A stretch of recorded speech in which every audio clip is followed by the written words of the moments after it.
Isaías capítulo 9, versos 6 y 7. ¿Ya lo encontramos? Bien, comenzamos.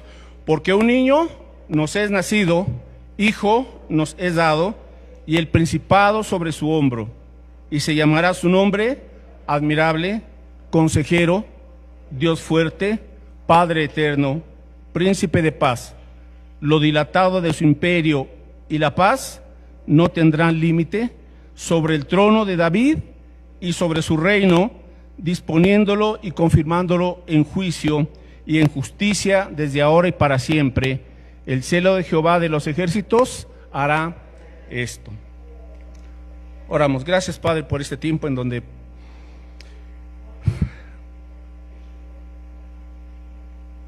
nos dedicamos, Señor, para escuchar tu palabra, para estudiarla, a fin de que tu palabra, Señor, nos transforme, nos haga un pueblo sabio, familias bendecidas, Señor, por tu presencia, por tu Espíritu y por las Escrituras. Gracias porque eres un Dios de esperanza y nos permites entender a través, Señor, de tu palabra lo que está sucediendo y también la actitud con la que debemos de enfrentar estos últimos tiempos, confiados siempre, Señor, en ti, en que tú eres soberano y tienes el control de todas las cosas. Permítenos tener un corazón con humildad, con mansedumbre para recibir así tu palabra. Quita toda incredulidad y todo engaño de Satanás, Señor, que no haya distracciones, pues estamos tratando asuntos eternos. Bendícenos y lo rogamos en el nombre de Jesús, nuestro amado Salvador. Amén. Bueno, hermanos, estamos tratando este mes de marzo el tema acerca de la segunda venida de Cristo en los últimos tiempos, y el título de hoy es el plan de Dios y el regreso de Cristo. El plan de Dios y el regreso de Cristo, así es que trataré de que entendamos, ¿verdad?, la relación que hay desde el libro de Génesis hasta el último libro, que es el libro del Apocalipsis, y vamos a entrar en algunas comparaciones, ¿verdad? Yo espero que sean interesantes comparaciones para poder entender que lo que Dios comenzó, Dios también lo va a concluir, ¿verdad? O sea, las cosas no se quedan a medias, porque a veces tenemos esa idea. Hermanos, si cierran aquella puerta, por favor, porque a veces como que pensamos que las cosas se quedan así sin término, ¿verdad? Y lo que Dios inicia, Dios también lo termina. Entonces, el plan de Dios y el regreso de Cristo. Ok, ¿cuál es el gran propósito de Dios? Y quiero hacer un resumen breve de lo que vimos la semana pasada. El gran propósito de Dios, aquí lo tenemos, ¿verdad?, es establecer su reino, un reino, porque Dios es un rey, un creador que gobierna, pero que gobierna de manera perfecta, sabia, amorosa, y que ha querido compartir con seres humanos, con ángeles también, con nosotros, su gloria, su gracia, su bondad infinita, su sabiduría, etcétera. Entonces aquí nos dice que un niño nos es nacido, está hablando de Cristo, un hijo nos es dado, ¿verdad? Y el principado, o sea, el gobierno estará sobre él. ¿A qué gobierno se refiere? Pues al gobierno, por un lado, del mundo, ¿verdad? Y luego el gobierno en todo el universo, en toda la creación de Dios. Y a Jesús se le llamará admirable, consejero, Dios fuerte, Padre eterno, príncipe de paz. Verso 7. Lo dilatado de su imperio, ¿verdad? O sea, lo extenso de su imperio, y la paz, ¿qué dice? No tendrán límite. Entonces, ¿qué estamos esperando nosotros? Estamos esperando que el reino o el imperio de Cristo, que es un reino, dice que simple y sencillamente no tiene fin. Yo no sé cómo, pero se irá extendiendo. Ahorita estamos en una etapa intermedia, ¿verdad? Una etapa intermedia en donde han pasado 2000 años desde la muerte de Cristo, pero el plan de Dios continúa. ¿Y hacia dónde se dirige el plan de Dios? Se dirige a un reino eterno, gobernado, dirigido por Cristo Jesús. Y dice, y lo extenso, lo dilatado de su imperio, y la paz no tendrá fin. Es decir, ahorita batallamos con la falta de paz, ¿verdad? Batallamos con la ansiedad, con el pecado, con el conflicto, con muchas cosas estamos batallando en esta vida. Pero cuando Cristo venga, y es lo que estamos tratando, Él entonces establecerá un reino diferente, en donde ya la humanidad que vivió para Cristo, que vivió en Cristo, solamente los creyentes, ¿verdad?, por su gracia, entonces estaremos experimentando esa paz perfecta esa justicia y ese reino, hermanos, que solamente se nos da algún vislumbre en la palabra del Señor. Entonces, el gran propósito de Dios es establecer su reino eterno en el universo. Ok, número 2, Dios entonces nos creó a nosotros los seres humanos. ¿Para qué? Para glorificarle, para glorificarle. Ahora voy a explicar esto de glorificarle. Busque Isaías capítulo 43, por favor. Isaías 43, ¿qué significa para glorificar a Dios? Porque, pues sí, hablamos mucho de glorificar, pero ¿qué significa realmente? Bueno, glorificar a Dios significa, mis hermanos, conocerle, quería escribirlo o memorizarlo, amarle, eso es parte de glorificarle, adorarle, obedecerle, disfrutar de su presencia. Todo esto, obviamente hay muchas cosas más, honrarle, glorificar. Entonces Dios nos creó para conocerle, amarle, adorarle, obedecerle, disfrutar de su presencia, porque Dios es un Dios perfecto y glorioso. Isaías 43, verso 7, dice aquí, subraya estos versículos porque aquí vemos el para qué Dios nos creó, porque a veces la gente se pregunta, ¿y qué hago aquí en este planeta? ¿Y para qué me crearon? ¿Y por qué existo? ¿Y a dónde voy? Bueno, pues aquí están las respuestas, verso 7, todos los llamados de mi nombre, dice el Señor, para gloria mía, los he creado, los formé y los hice. Entonces, ¿para qué existimos? Para glorificar a Dios. Y cuando una persona no glorifica a Dios, esa persona ya se desvió del propósito de la vida, entonces va mal, va por un camino equivocado, aunque aparentemente le esté yendo bien en su salud, en su economía, en sus relaciones con los demás, pero si no está glorificando a Dios, ya tomó un camino torcido, que según su parecer es el camino correcto. Pero dice Proverbios que hay camino que al hombre le parece correcto y justo, pero su fin es perdición. Entonces, si yo no estoy viviendo para glorificar a Cristo, estoy teniendo mal los fundamentos, mal las prioridades, etcétera, etcétera. Entonces, yo tengo que entender, Señor, me das la vida cada día, ¿verdad? Para que yo te glorifique, te conozca, te ame, te honre, te obedezca, te sirve, etcétera. Verso 10.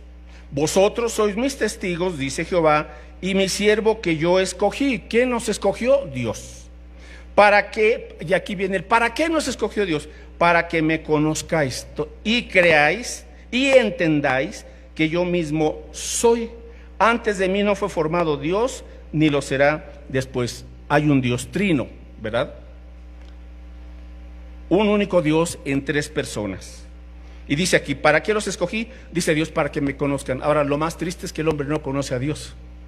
Conoce todo menos a Dios. Entonces, ¿por qué esto es importante?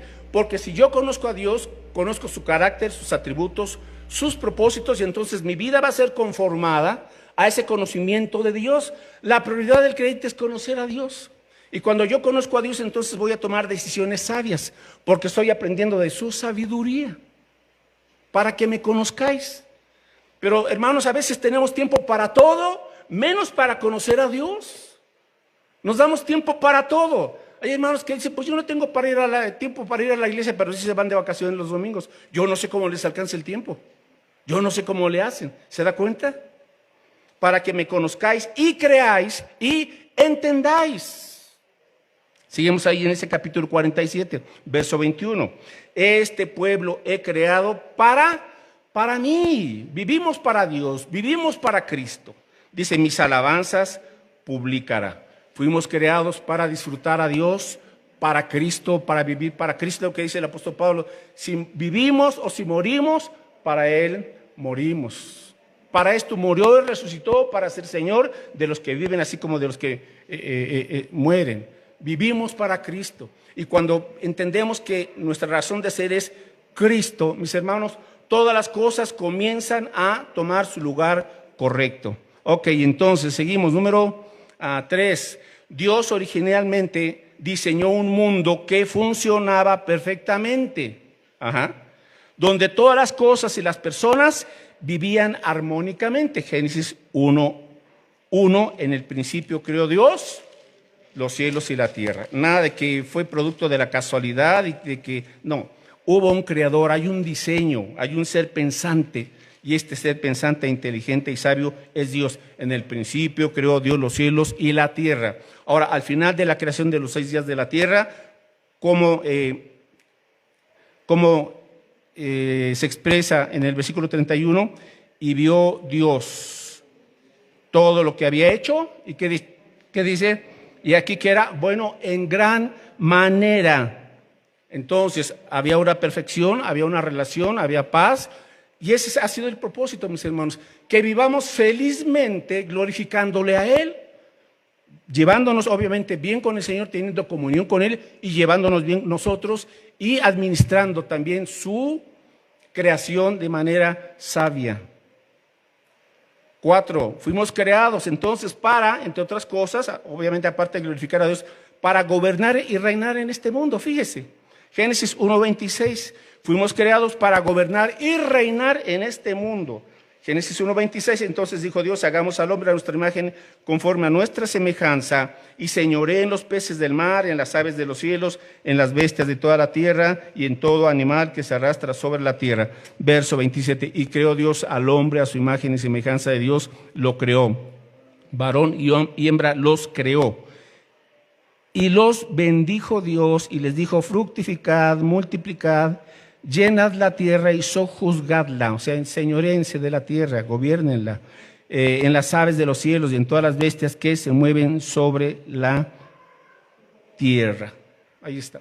Entonces el hombre fue puesto en el mundo para gobernar, para reinar, tanto el hombre como la mujer. Señoreen, gobiernen. Entonces el hombre tiene que entender que sí, el propósito ha sido que seamos hijos de Dios y que también seamos administradores de todo lo que Dios nos ha confiado una creación. Nos confía muchas cosas el Señor, sus bendiciones. Cada bendición que Dios nos da nos la está confiando para saber si disfrutarla y también para compartirla y administrarla con sabiduría. Tenemos que ser fieles mayordomos de lo que Dios nos confió. Número 5, sin embargo, Dios le da obviamente al hombre y a la mujer libertad de decidir y el hombre peca y desobedece a Dios. Cuando Dios les dice, no, pueden comer de todo árbol que hay en el huerto, porque en el mundo Dios los puso en un huerto especial.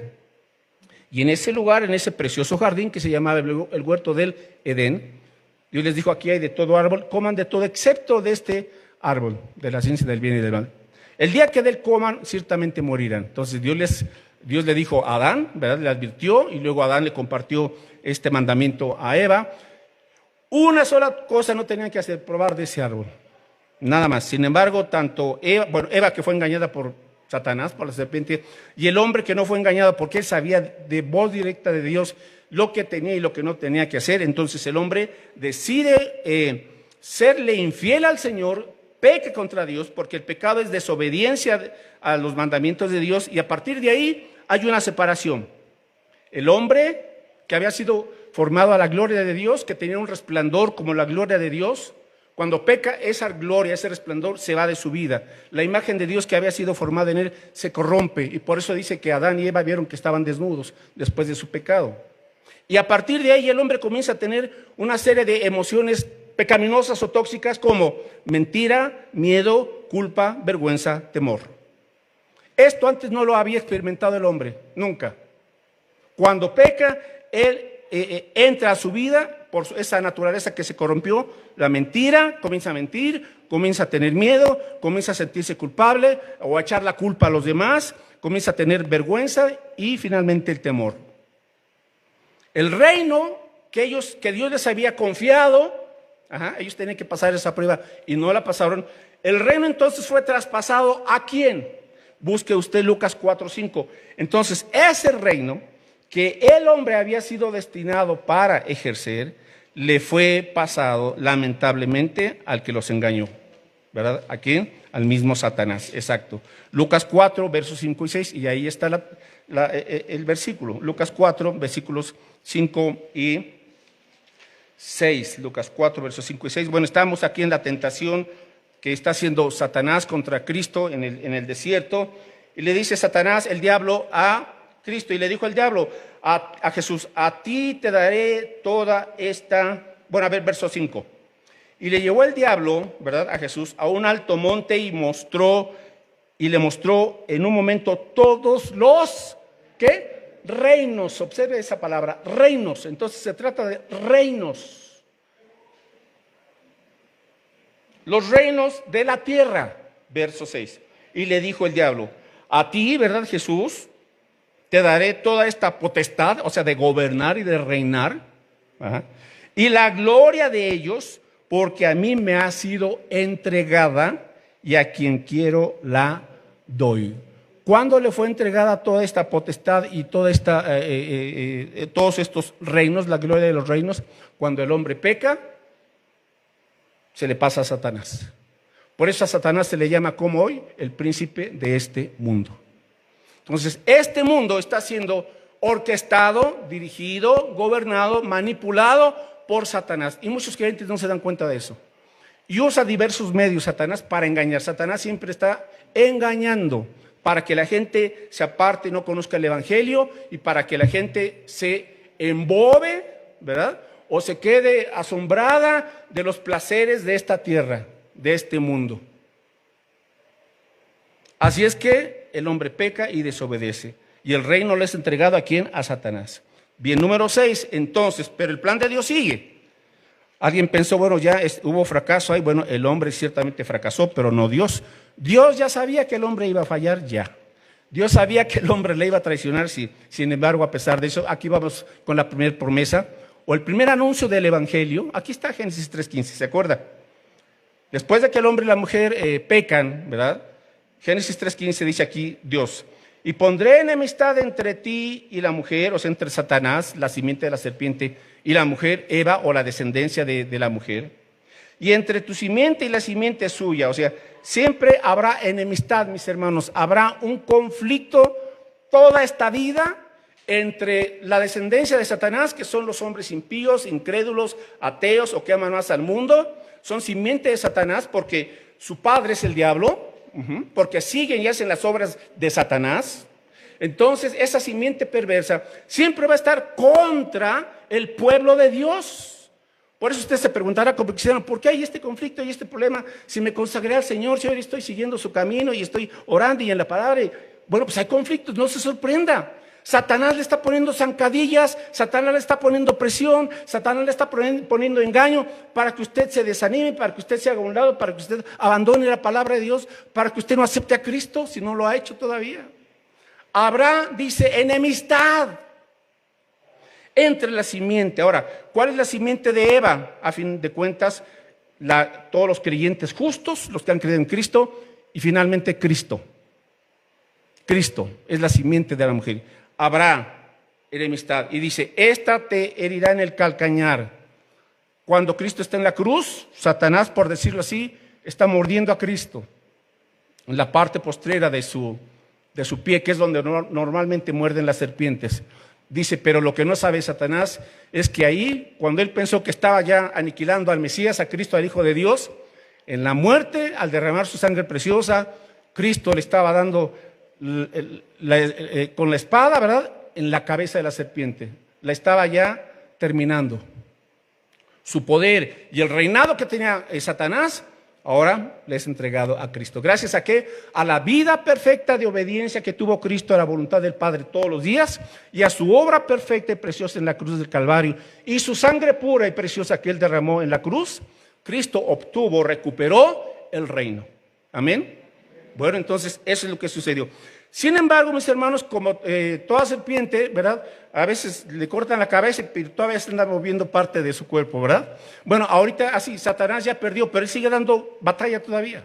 Y anda todavía, como dice la Escritura, como león rugiente buscando a quien devorar, aunque ya es un enemigo vencido, pero todavía sigue de necio, porque él es así de necio y de testarudo. Así es el diablo. Bueno, entonces, hay dos caminos eternos, dos destinos eternos, el cielo y el infierno. Entonces, como ahora la mujer y Eva estaban desnudos, vieron su propia desnudez, se quisieron cubrir con hojas de higuera, y Dios dijo, no, esas hojas no les van a servir para nada, se van a secar, yo los voy a cubrir. ¿Y qué hizo Cristo? ¿O qué hizo el Padre, Dios Padre? Hizo un sacrificio, tipificando, simbolizando o prefigurando el sacrificio del Cordero de Dios que quita el pecado del mundo. Entonces, ¿qué hay con ese sacrificio de ese Cordero? Derramamiento de sangre. Dice Hebreos 9:22, sin derramamiento de sangre no hay perdón de pecados. ¿Por qué? Porque alguien inocente tiene que derramar su sangre por nosotros. Nosotros somos culpables, no somos inocentes. Hasta que somos cubiertos, y Dios cubrió con la piel de ese cordero tanto a Adán como a Eva. Los vistió, dice, los vistió. ¿Cómo somos vestidos? ¿Cuándo somos vestidos? Cuando venimos a Cristo, le pedimos perdón, Él nos limpia, Él nos da su justicia, nos viste con su justicia. Amén. Somos justificados. ¿Qué significa? Que ahora estamos en una relación correcta con Dios por los méritos del Cordero de Dios que quita el pecado del mundo. Entonces, ¿fueron salvos? Sí, por la gracia de Dios y por el sacrificio que se tipificó ahí. Bueno, esta es la introducción y el repaso. Vamos ahora aparte, y le voy a pedir que haya aparte en Génesis y Apocalipsis. Génesis, porque vamos a estar comparando Génesis y Apocalipsis para que comprendamos, mis hermanos, cómo hay un plan. No estamos aquí por casualidad. Lo que está pasando en todo el mundo, nada es casualidad. Dios tiene un plan y el plan de Dios se está cumpliendo y se va a cumplir como Él quiere. Ok, comparamos entonces Génesis, el primer libro de la Biblia, Génesis 1:1, y aparte Apocalipsis, porque vamos a estar pasando Génesis y luego Apocalipsis, Génesis y Apocalipsis. Bueno, Génesis 1:1, ¿qué dice? En el principio, ¿qué? Creó Dios los cielos y la tierra. Ahí está. La creación, una creación perfecta. Pero luego, ¿qué vemos en Génesis 1:2? La tierra llegó a estar desordenada y vacía, y las tinieblas estaban sobre la faz del abismo, y el Espíritu de Dios se movía sobre la faz de las aguas. Bueno, aquí en este versículo, entre el 1 y el 2, hay un caos. ¿Quién provocó ese caos? El querubín protector, Satanás, que no era todavía el diablo, todavía no era Satanás, era el querubín. Era un ángel perfecto, lleno de sabiduría, hermoso. Y Dios lo había puesto para gobernar, para reinar también. Ahora, no a la par de Dios, obviamente, ni a la par de Cristo, nunca, pero estaba debajo de la autoridad de Dios. Este querubín perfecto se llenó era tan hermoso y tan sabio que se comenzó a llenar de orgullo y quiso ser semejante a Dios, y quiso por su orgullo y su altivez. Por eso el pecado de Satanás es el orgullo, y cuando un creyente anda de orgulloso y de altivo, le está haciendo el caldo gordo a Satanás. Porque ese fue el pecado del querubín, su orgullo, su altivez. Nadie me llama la atención, nadie me tiene por qué decir no, nadie me tiene por... sí, querubín. Cuando Satanás se rebela contra Dios, Dios los expulsa del cielo, a él y a una tercera parte de ángeles rebeldes. Y entonces la tierra comienza a estar desordenada y vacía, y ahí dice tinieblas. Ahora, Apocalipsis 21. Dios crea entonces en un principio cielos perfectos, una tierra perfecta, pero por Satanás entra la oscuridad, el pecado, etc. Pero Apocalipsis 21:1, vemos cómo el plan de Dios se va a cumplir efectivamente. Y dice Apocalipsis 21:1, vi que un cielo nuevo y una tierra nueva, porque el primer cielo y la primera tierra pasaron y el mar ya no existe más. O sea, lo que ahorita estamos viviendo un día se va a terminar, un día. ¿Cuándo? Después del milenio. A ver, nada más, tengo que tratar esto brevemente. Estamos ahorita en tiempos apenas comenzando principios de dolores. Todavía no estamos en la tribulación. Por ahí he escuchado algunas cosas en internet y en las redes que ya estamos en la tribulación. No, espérese. No, todavía no estamos en la tribulación. La tribulación comienza en Apocalipsis 6. Estamos apenas en principio de dolores. Y luego, el siguiente acontecimiento, que esto puede ser en cualquier instante, viene el arrebatamiento. Aquí no hay señales. Cristo viene por su iglesia. Cuando menos pensamos, en un abrir y un cerrar de ojos, el Señor viene en las nubes, nos recibe en las nubes y comienza una nueva etapa en el mundo que se llama la tribulación. 7 años, los peores 7 años que la humanidad vivirá. Y después de 7 años de tribulación, comienza Cristo a gobernar desde Jerusalén 1000 años. Y después de los 1000 años, todo el universo será quemado. Habrá una gran explosión de parte de Dios, y entonces aquí vi un cielo nuevo y una tierra nueva. ¿Sí, hermanos? Para no confundirnos. Y el mar ya no existía. Verso 2, y yo, Juan, vi la santa ciudad, la nueva Jerusalén, descender del cielo de Dios, dispuesta como una esposa ataviada para su marido. Bien, vamos con la segunda comparación en el plan de Dios. Génesis 2:15. En el mundo Dios plantó, por decirlo así, un huerto muy especial, un jardín precioso. Ajá. Génesis 2:15 dice aquí: tomó pues Jehová Dios al hombre y lo puso en el huerto de Edén para que lo labrara y lo guardase. No todo el mundo era un huerto, no, en el mundo puso un huerto. Y en ese huerto precioso, en donde había también ríos, etcétera, Dios puso ahí al hombre y a la mujer. Y puso al hombre para que trabajara, lo labrara y lo guardase, o sea, lo cuidara también, ¿verdad? Entonces aquí tenemos el primer jardín, el huerto del Edén, y en Génesis 3:22 tenemos también el árbol de la vida. Y Jehová Dios dijo al hombre: es como uno de nosotros, sabiendo el bien y el mal. Ahora pues, que no alargue su mano y tome también del árbol de la vida y coma y viva para siempre. Entonces había el árbol de la vida y el hombre fue expulsado del huerto. Siguiente comparación, Apocalipsis 22, versos 1 y 2. Dice aquí: después me mostró un río limpio de agua de vida, resplandeciente como cristal, que salía del trono de Dios y del Cordero. En medio de la calle de la ciudad, habla de una ciudad, y a uno y a otro lado del río estaba el árbol de la vida, que produce 12 frutos, dando cada mes su fruto, y las hojas del árbol eran para la sanidad de las naciones. Entonces ahora nos encontramos con una ciudad jardín. ¿Qué le parece? ¿Cumplió o dio su plan? Pues aquí ya lo puso todo por adelantado, en Apocalipsis.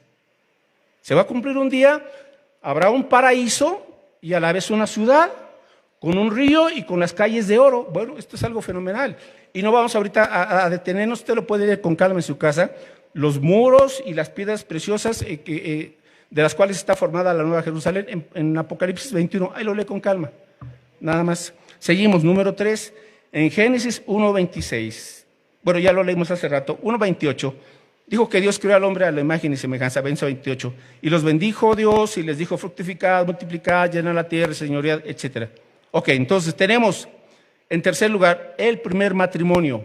Dios crea el matrimonio, hombre y mujer, nada más. Hombre y mujer, todo lo demás es perversión del hombre.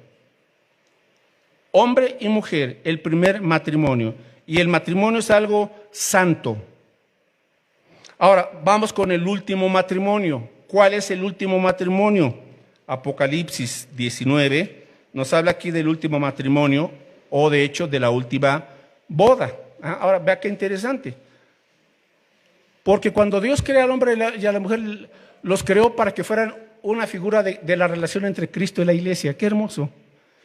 A veces estamos copiando, tratando de ver modelos del mundo, de cómo debiera. El mundo está loco, hermanos. Está bien desubicado el mundo. Y nos quieren dar modelos del matrimonio, por favor. El modelo del matrimonio está en la Escritura. Lo que pasa es que no lo queremos obedecer, punto. Y ese es nuestro problema. Y por eso tenemos tantos conflictos en resolver. Cuando el Señor ha sido muy claro. ¿Quieres llevar tu matrimonio? Nada más ve cómo trata a Cristo a su iglesia y cómo la iglesia trata a Cristo. Tan tan. Ese es el asunto. Pero andamos buscando la sabiduría del mundo.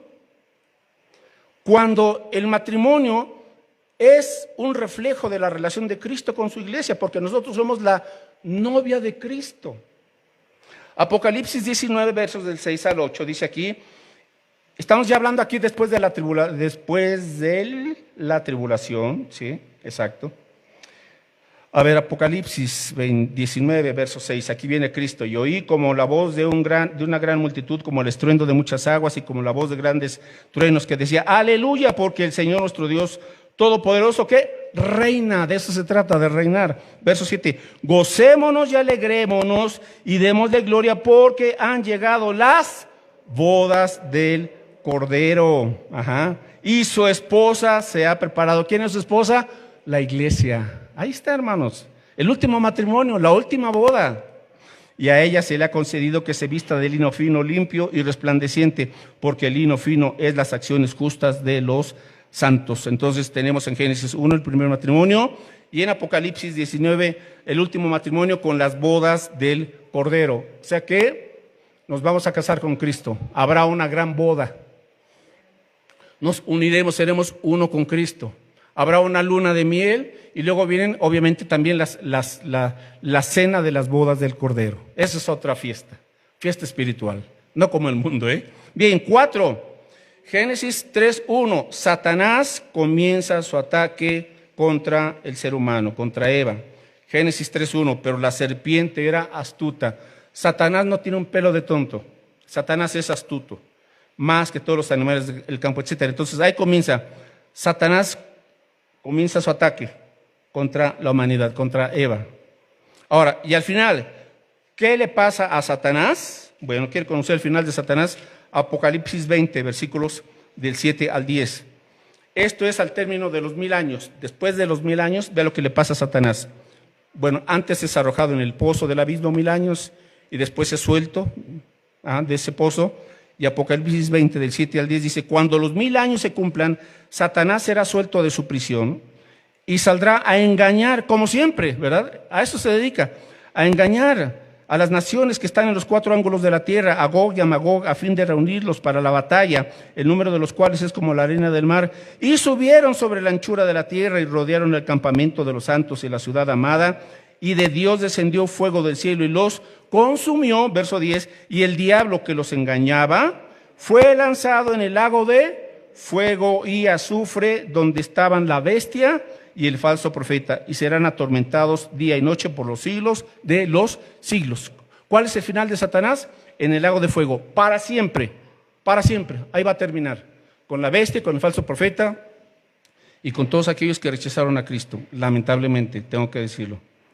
Bueno, número 5, Génesis 3:19, la muerte entra en escena. Génesis 3:19, el hombre fue creado como un ser eterno. Dios no creó al hombre para morir, pero Dios les dijo, si desobedecen y prueban de este fruto, van a morir, ¿verdad? Entonces la muerte entra en escena. Génesis 3:19 dice, con el sudor de tu rostro comerás el pan hasta que vuelvas a la tierra, porque de ella fuiste tomado, pues polvo eres y al polvo volverás. La muerte entra en escena. Ahora, ¿qué va a pasar con la muerte? Finalmente, mis hermanos, Apocalipsis 21:4 dice aquí que cuando estemos ya en la Nueva Jerusalén, en el cielo, en esa ciudad celestial, ¿qué va a pasar con la muerte? Bueno, pues simple y sencillamente ya no habrá más muerte. La muerte desaparecerá. Tendremos cuerpos glorificados como el de Cristo, cuerpos eternos. Y dice Apocalipsis 21:4 que enjugará Dios toda lágrima de los ojos de ellos, o sea, de su pueblo, ¿verdad? Y ya no habrá más muerte, amén. Ni habrá más llanto, ni clamor, ni dolor, porque las primeras cosas pasaron. Ya no habrá muerte, mis queridos hermanos. Gloria a Dios. ¿Qué le parece? Qué bendición. Bueno, número 6, el dolor entra en escena. El dolor no era parte del plan de Dios para el hombre ni para la mujer, pero por el pecado entra el dolor. Génesis 3:16 dice aquí, a la mujer dijo el Señor, multiplicaré en gran manera los dolores de tus preñeces. Con dolor darás a luz los hijos, y tu deseo será para tu marido, y él se enseñoreará de ti. Entonces, el plan de Dios era que la mujer diera luz sin dolor. ¿Qué le parece? Verso 17, y al hombre dijo, por cuanto obedeciste la voz de tu mujer y comiste del árbol que te mandé diciendo, no comerás de él, maldita será la tierra por tu causa, con dolor comerás de ella todos los días de tu vida. Entonces, por eso hay dolor cuando hay esfuerzo, hay trabajo, etcétera. Pero ese no era el plan de Dios, el dolor. Ahora, ¿qué sucederá con el dolor? Lo acabamos de leer en Apocalipsis 21:4. Ni habrá llanto, ni habrá clamor, ni habrá dolor. No habrá más dolor. ¡Qué bendición!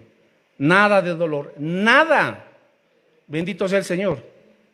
Entonces, ahorita, mis hermanos, ¿cuántos batallamos con el dolor? Dolor físico por una enfermedad, dolor emocional, dolor mental, etcétera, ¿verdad? Bueno, pero un día eso se terminará. En Génesis 3:15 se da la promesa del Mesías, del Redentor. Ya hablamos de esto, ¿verdad? El Redentor, vendrá el Mesías. Entonces, a través de toda la Biblia, hermanos, corre una línea, siempre por todo el Antiguo Testamento. Nunca se pierde esa línea de por aquí viene el Mesías, por aquí viene el Mesías, esta es la descendencia del Mesías, hasta que en Mateo comienza el Hijo de Dios, el Mesías. Está la promesa en Génesis 3:15. Cuando se cumple ahora, vemos en Apocalipsis 22:3. Apocalipsis 22:3.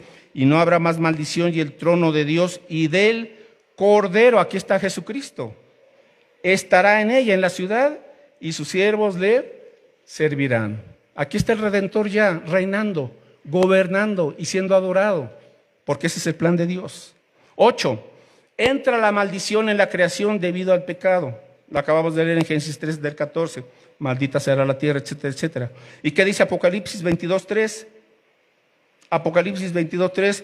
Y no habrá más maldición, y el trono de Dios y del Cordero estará en ella, y sus siervos le servirán. Ya no habrá maldición. ¿Por qué batallamos con el trabajo de la tierra, la agricultura, los animales? Porque el planeta está bajo maldición. Pero cuando estemos en la ciudad celestial ya no habrá más maldición. Ahora, ¿por qué, mis hermanos? Porque toda esa maldición la llevó Cristo en la cruz del Calvario.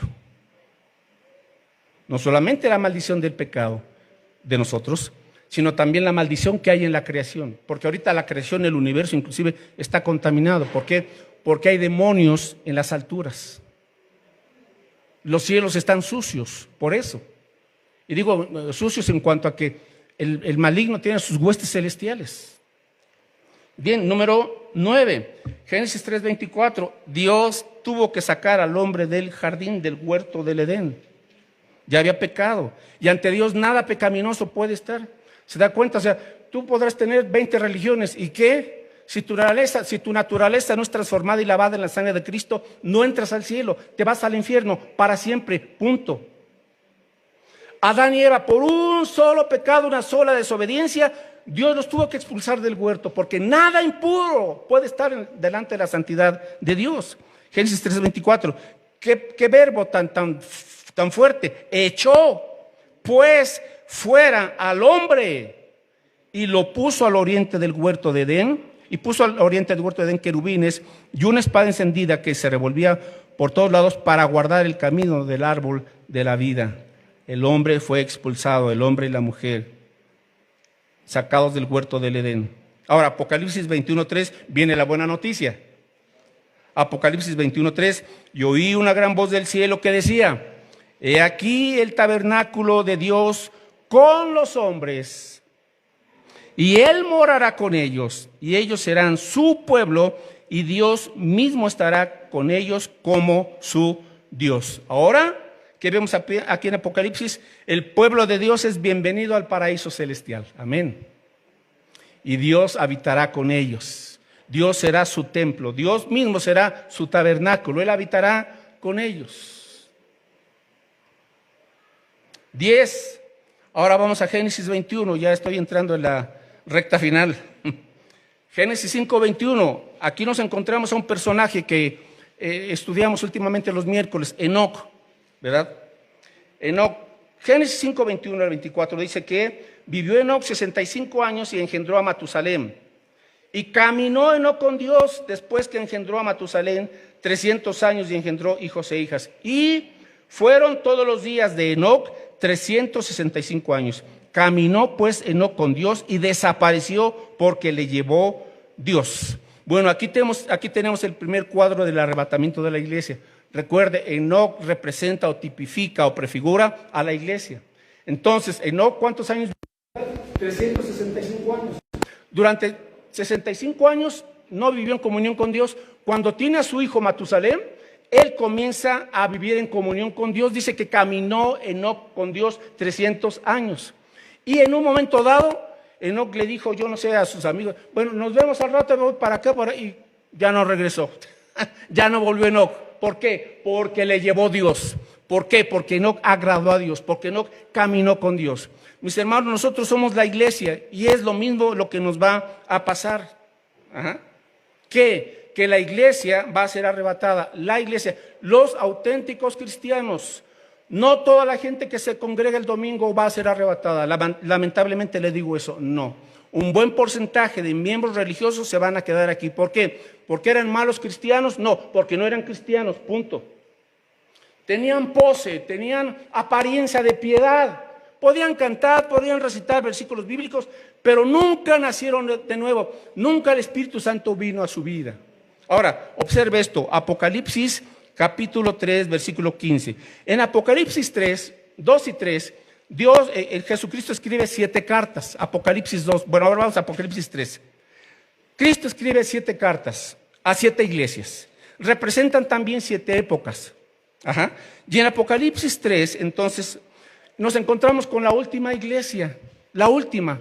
Y luego viene Apocalipsis 4, algo muy interesante. La época de la iglesia, representada por 7 iglesias. Ajá. Cristo las felicita, les reconoce, a algunas les da unos jalones de orejas que bueno, dice, compónganse, o sea, arrepiéntanse. Bueno, al final, mis hermanos, la última iglesia que representa ahorita la iglesia en todo el mundo, porque estamos ya en una transición, hermanos, es lo que tenemos que entender. Estamos ya ahorita en la transición entre la última iglesia, que es la iglesia de la Odisea, y el capítulo 4. ¿Qué leemos en el capítulo 4? Bueno, el versículo 22, Apocalipsis 3, 22 dice, el que tiene oído, oiga lo que el Espíritu dice a las iglesias. Y hasta aquí es la última vez que aparece la iglesia. En el capítulo 4, verso 1, nos encontramos a Juan, en donde el Señor le lleva y hace una orden, le da una orden. Después de esto, dice Juan, miré aquí una puerta abierta en el cielo, y la primera voz que oí como de trompeta hablando conmigo dijo, ¿qué dijo? Sube acá. Este es un cuadro del arrebatamiento para la iglesia. Después de esta apostasía de la iglesia de la Odisea, dice, sube acá y yo te mostraré las cosas que sucederán después de estas. Hasta aquí llega la iglesia. Hasta el capítulo 5. A partir del capítulo 6 ya no se vuelve a mencionar a la iglesia de Cristo. ¿Por qué? Porque ya la iglesia fue arrebatada, ya está en el cielo. Todo Apocalipsis 6 hasta el 19 habla de los moradores de la tierra, el mundo. Habla de los santos. ¿Quiénes son esos santos? No es la iglesia, son los que se convierten durante la tribulación y son el pueblo judío, un remanente que cree en el Mesías. Desde el 6 hasta el 19, ahí no aparece para nada la iglesia, porque ya la iglesia está en el tribunal de Cristo, estamos rindiendo cuentas, estamos recibiendo sus premios, nos estamos casando con el Cordero de Dios. Ajá.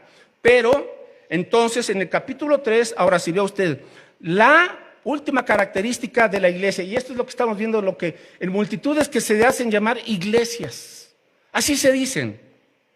Apocalipsis capítulo 3, verso 15, dice aquí el Señor, yo conozco tus obras, que ni eres frío ni caliente, ojalá fueses frío o caliente, pero por cuanto eres tibio y no frío ni caliente, te vomitaré de mi boca. Porque tú dices, yo soy rico y me he enriquecido y de ninguna cosa tengo necesidad, ni de Dios. Y no sabes que tú eres un desventurado, miserable, pobre, ciego y desnudo. Esta es la característica de gran parte de la cristiandad, entre comillas. Multitudes de personas que asisten a las iglesias que se dicen cristianas son un montón de gente tibia. Esa es la verdad. Ni fríos ni calientes, tibiecitos. Y piensan que con esa tibieza Dios los va a recibir. No, es muy claro el Señor. Por cuanto no fuiste ni tibio ni caliente, te vomitaré de mi boca. Cuando usted vomita es porque no lo pudo digerir. Una persona que se dice cristiana y no ha sido asimilada en el cuerpo de Cristo es echada afuera porque nunca permitió ser uno con Cristo. Así es. Así usted tenga 50 años en el Evangelio, así usted haya sido bautizado 20 veces, así usted venga aquí todos los domingos al renuevo, si no ha nacido de nuevo será vomitado por el Señor, punto. Este es un asunto muy serio, es lo más serio, porque es la vida de usted, es su eternidad. Dos destinos, ¿dónde pasará usted su eternidad? Ahora usted dice, no hay eternidad ni que nada, ahorita es el mundo y lo demás ya se acaba. Espérese tantito. Después solamente hay dos caminos y ya no habrá oportunidad de arrepentirse, un cielo o un infierno. La única oportunidad que Dios nos da para arrepentirnos y para estar en su gloria es en vida. Señor, te entrego mi vida, vivo para ti. Por gracia somos salvos. Ahí está, usted decide. Entonces, la iglesia tibia, esa iglesia apóstata, con un montón de cristianoides, porque no son cristianos, son cristianoides, fenómenos religiosos en las iglesias, ¿verdad? Que simple y sencillamente no dan fruto, no dan evidencia. Dime una cosa, ¿te dices cristiano? Dime tu fruto. ¿Cuáles son las evidencias que tú me dices? Yo soy cristiano por esto. No estoy hablando de salvación por obras. Estoy hablando de salvación por fe, pero la fe viva produce obras. Así es. Así es que va un llamado para que usted despierte, para que no piense que porque ya tiene años viniendo aquí, pero es que ya acepta a Cristo hace 20 años. ¿Y cómo vives? Pues como el mundo, pero pues ya acepté a Cristo hace 20 años. Pues mucho gusto. Porque no se trata de hace cuánto aceptaste a Cristo, se trata de qué fruto estás dando hoy en tu vida. ¿Eres o no eres? ¿Eres o no eres? ¿Frío o caliente? Los tibios son vomitados por el Señor. Es una palabra muy fuerte, pero mis hermanos, más vale que no nos engañemos. Cuando venga el arrebatamiento, yo creo que en las iglesias, fácil, el 50% se va a quedar. Fácil así. Vendrán algunos hermanos, ¿qué tal si el arrebatamiento fue el sábado? ¿Dónde anda usted el sábado? ¡Ay, en la discoteca y tomando y bebiendo, fornicando y aquí ya! Ajá. Viene el Señor, se lleva a su iglesia, viene usted el domingo aquí con su Biblia y toda la cosa. Oye, la mitad de los hermanitos, ¿dónde están? Tú pues ya no van a regresar, ya se los llevó el Señor y tú te quedaste aquí 7 años. Los peores años que vas a tener que atravesar porque no te arrepentiste de corazón y no entregaste tu vida a Cristo. 11, Génesis 6, el diluvio, Noé, Génesis 6. Ahora, si ya la iglesia no está, ahora en Génesis 6 tenemos a Noé. Noé es un cuadro del pueblo de Israel. Ajá. ¿Por qué? Porque la iglesia es arrebatada, pero Israel se queda. Los 7 años de la tribulación son para que Dios trate, obviamente, con los moradores del mundo, pero son para también Dios tratar con su pueblo Israel, que ha sido tan duro de corazón. Y durante esos 7 años de la tribulación, Dios va a tratar con Israel para quebrantar su corazón y para que crean en el Mesías. Para eso son esos, por eso se le llama el día de angustia de Jacob, no el día de angustia de la iglesia, sino de Jacob. ¿Y quién es Jacob? Israel. Entonces, en Génesis 6, verso 5 nos dice que en aquella época, ¿verdad? Vio Jehová que la maldad de los hombres era mucha en la tierra y que todo designio de los pensamientos del corazón de ellos era de continuo solamente el mal. ¿Qué es lo que hay en tu pensamiento y en tu corazón normalmente? Y otra vez, si nada más estás pensando en el mal, tú no eres cristiano. Ahora, no significa que no batallemos con pensamientos y con actitudes de maldad o de pecado los cristianos. Sí, pero hay una lucha, porque ya no nos agrada estar pensando ni deleitándonos en el mal. Por eso hay una lucha en el creyente, porque el Espíritu Santo le está diciendo, esto ya no me agrada. Si tú cuando pecas te sientes como si nada, no te has convertido. Verso 7. Y dijo Jehová, raeré de la faz de la tierra a los hombres que he creado. Me arrepiento de haber hecho al hombre. Versos 11. Y se corrompió la tierra delante de Dios y estaba la tierra llena de violencia. Y miró Dios la tierra y aquí que estaba corrompida, porque toda carne había corrompido su camino sobre la tierra. Entonces viene, ¿qué, hermanos? Juicio. Juicio. ¿Y cuál fue el juicio? El diluvio. Pero Dios, todavía en su amor y en su misericordia, ¿cuánto tiempo los esperó para que se arrepintieran? 120 años. En lo que Noé estaba construyendo el arca, ¿verdad? Y Noé también les predicaba, arrepiéntanse, va a haber un diluvio, conviértanse a Dios. Y la gente se mofaba de Noé, se burlaba. Noé, ya estás viejito, por favor, ¿qué te pasa, Noé? ¿Qué estás haciendo? ¿Qué es eso? 120 años los esperó Dios para que nadie diga que Dios no es un Dios de gracia y de paciencia. Bueno, entonces, al final, ¿qué dice? Vino el diluvio, ¿verdad? O sea, Noé construyó el arca, verso 22, y Noé lo hizo así, conforme a todo lo que Dios le mandó, construyó el arca y solamente se salvaron, ¿qué? 8 personas, de varios millones de personas. Génesis 10. Nimrod. Nimrod. ¿Quién era Nimrod? Ahora entramos aquí a Babilonia, Génesis 10, versículos 8. Y Cus engendró a Nimrod, este personaje, dice, quien llegó a ser el primer poderoso, el primer poderoso en la tierra. Este fue vigoroso cazador delante de Jehová, por lo cual se dice así como Nimrod, vigoroso cazador delante de Jehová. Ahora, Nimrod es un tipo del anticristo. Es un tipo del anticristo.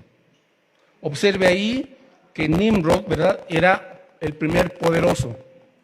Vamos a Génesis 11, y en Génesis 11, bajo la dirección de Nimrod, ¿verdad?, este rebelde, porque era un rebelde, Génesis 11:1, tenía entonces toda la tierra una sola lengua y unas mismas palabras, y aconteció que cuando salieron de oriente hallaron una llanura en la tierra de Sinar, o sea, lo que es Irak hoy, y se establecieron allí y se dijeron unos a otros, vamos, hagámonos ladrillo y cozámoslo con fuego, y les sirvió el ladrillo en lugar de piedra y el asfalto en lugar de mezcla, y dijeron, vamos, edifiquémonos una ciudad y una torre cuya cúspide llegue al cielo, y hagámonos un nombre por si fuéramos esparcidos sobre la faz de toda la tierra. Dios les había dicho, poblad toda la tierra.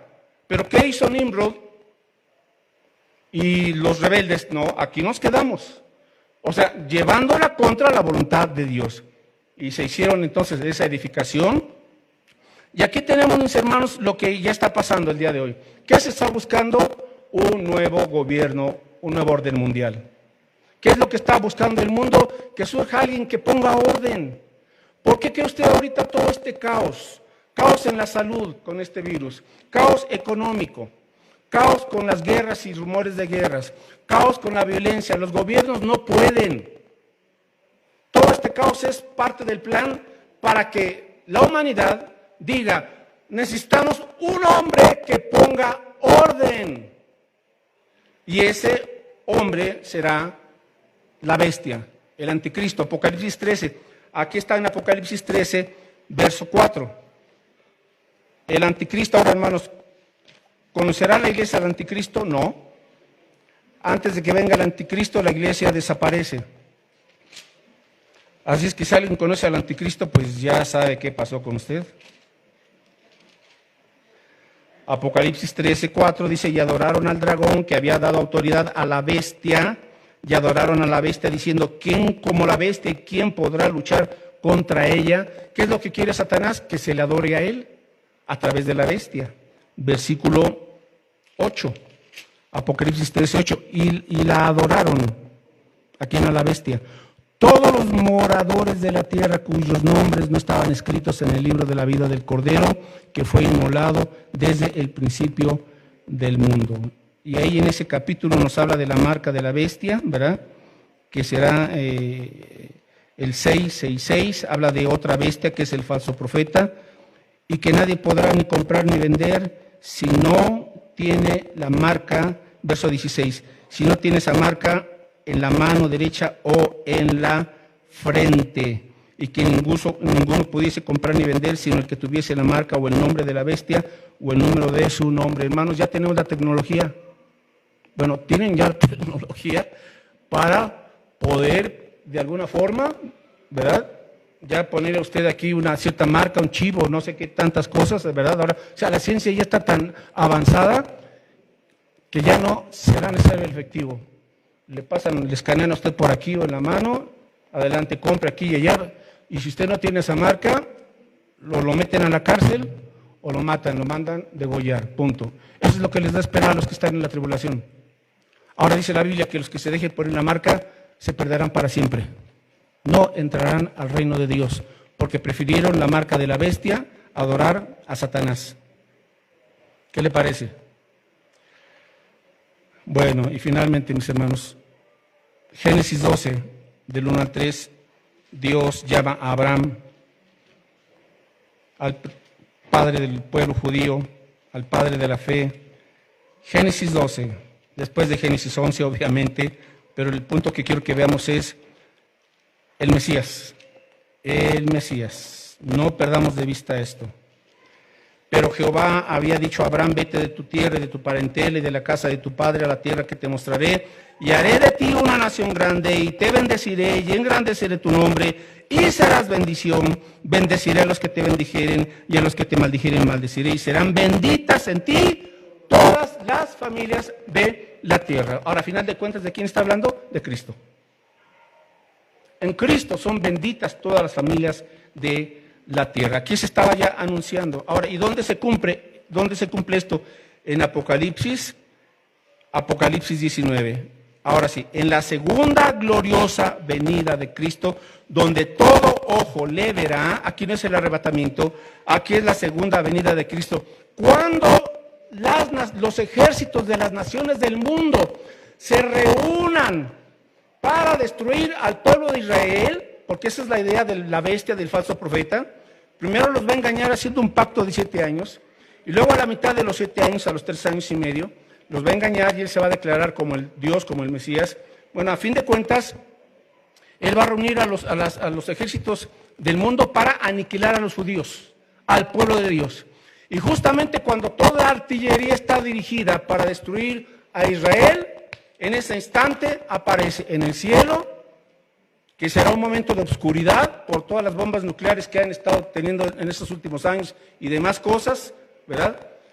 Viene una luz del cielo y es la presencia gloriosa de Cristo, descendiendo, descendiendo, descendiendo, descendiendo, descendiendo.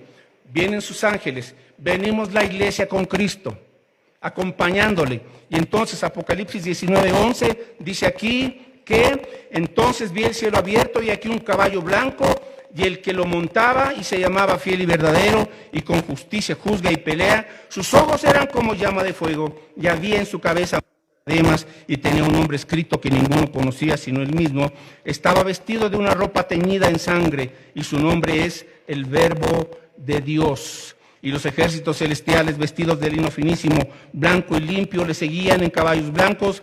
De su boca sale una espada aguda para herir con ella a las naciones, y él las regirá con vara de hierro, y él pisará el lagar del vino del furor y de la ira del Dios Todopoderoso. Y en su vestidura y en su muslo tiene escrito este nombre: Rey de Reyes y Señor de Señores. Y vi a un ángel que estaba en pie en el sol y clamó a gran voz diciendo a todas las aves que vuelan en medio del cielo: venid y congregaos a la gran cena de Dios. Bueno, esta es otra cena, no es la de las bodas del Cordero. Viene Cristo y entonces con su palabra deshace a la bestia, al falso profeta y a todos esos ejércitos. Verso 20. Y fueron lanzados vivos dentro de un lago de fuego que arde con azufre. Aquí es, hermanos, todo ojo le verá. ¿Se cumple el plan de Dios? Ahí está. ¿Estamos en una transición? Sí. Bueno, ahora, ¿qué vamos a hacer, mis hermanos, en esa transición? De eso, primeramente Dios, hablaré el próximo domingo. Mientras todo esto ya se está cumpliendo y a nosotros nos toca ser parte de todo esto, Jesús insistió en varias ocasiones: vivan de este modo mientras. Es lo que tenemos que analizar, y espero que usted nos acompañe el próximo domingo. Oramos. Gracias, Padre, por tu palabra. Señor, tú eres un Dios perfecto, con un plan perfecto, soberano. Nos has dado la oportunidad de conocerte, nos has permitido ahora a través, Señor, de las Escrituras, tratar de entender, Señor, en parte tu plan. Señor, y si alguien en esta tarde no se ha convertido auténticamente a Cristo, en un seguidor tuyo auténtico, Señor, pues que en esta tarde pueda arrepentirse de sus pecados, darle la espalda al mundo y vivir para ti, Señor, confiar en ti como su Señor y Salvador, rendir su vida y que te conozca y te ame y te glorifique. Padre Santo, no queremos que pues nadie se quede durante la tribulación, porque se perderá, Señor. Ayúdanos a entender primeramente si nosotros tenemos esa certeza de que ya estamos, Señor, de que ya somos salvos. Permítenos también platicar con nuestros seres queridos y platicar con ellos para ver si ellos también, Señor, entienden lo que es la salvación y la han experimentado. Y si no es así, pues animarles, orar por ellos, Señor, para que rindan sus vidas a Cristo. Señor, tú vienes pronto, en cualquier momento, que estemos siendo fieles, viviendo en santidad para ti, compartiendo tu palabra, viviendo para tu gloria. Lo rogamos en el nombre de Jesús. Amén, Señor.